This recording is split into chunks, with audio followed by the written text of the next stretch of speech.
Apektado na yan, boy eh. Nasa kaliwa mo na yan. Ngayon, markahan mo na dyan, dito kay Ka Pedro nito, kung hanggang saan ang yung puputulin dyan.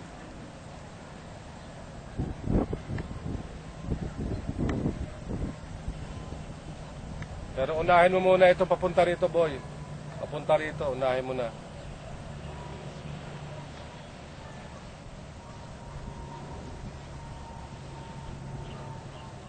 Ayan, makita niya sa email kung gaano extend.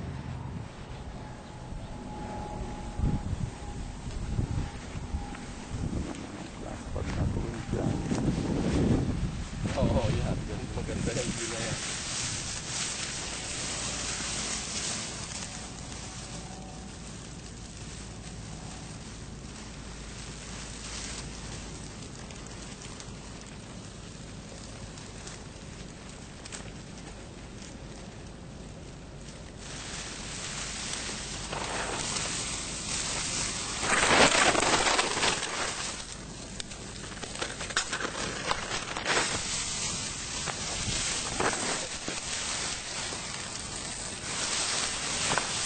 Ito yung kalagayan ng palay na karatig natin. Sa ngayon po ay kinukuhanan ko po. Ito po yung kanyang palaya na pinipilit mo niyang makasurvive. Pero yan po ang dami ng black bag. At dito nga po sa itong portion na ito ay kanya na pong tinabas yung po mga gilid para po hindi na makalipat dito o hindi po masyadong ganong karami ang makalipat. Dahil nung nagsusunog po kami ay umulan naman po at ngayon po ay medyo kulimlim nga ho ang panahon dito at nagkaroon pa po ng mga tubig ang palayan. Kaya ho, hindi po namin talaga masilab ng gusto. So, ang ginagawa po ay tatabasin na po, tinabas na po itong portion na ito. Ito po yung bukid ng karatig natin.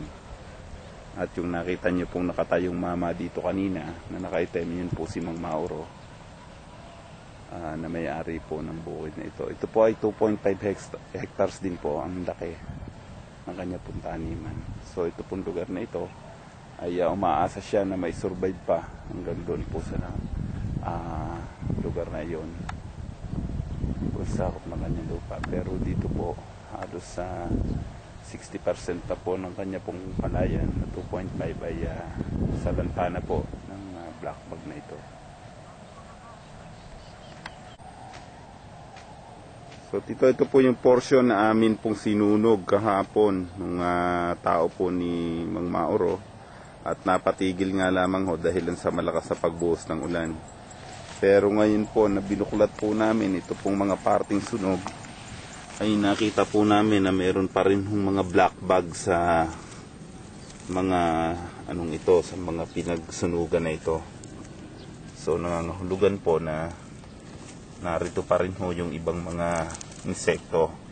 Kaya po pinagpasyahan po ni Mang Mauro na putulin po ito ng hanggang lupa para naman po hindi na po makatawid yung iba. So yan po, nagpuputol po sila ngayon ng lugar na ito ng kanilang palayan. Dito narito po ako sa atin pong bukid. Ito po sa Linderos, sa May Taclab. Ito po yung portion na infected na po ng black bag. Namumula na po siya. At ayan po. Kita niyo po yung portion na yan na unti-unti na po silang matutuyo. Yung portion na to. At pinapaplanuhan po namin na ito po ay gamasin na. Gamasin na po ito para po hindi na po kumalat sa kabuuan o kung maaari huwag na pong kumalat sa kabuuan dahil dito pong lugar na ito ang una pong inatake ng black bag. Ito kung makikita nyo na yan ang mga yan po ay kakwate, dahon ho ng kakwate dahil sa ngayon po dun sa namin pong naobserbahan ay hindi po sila nadapo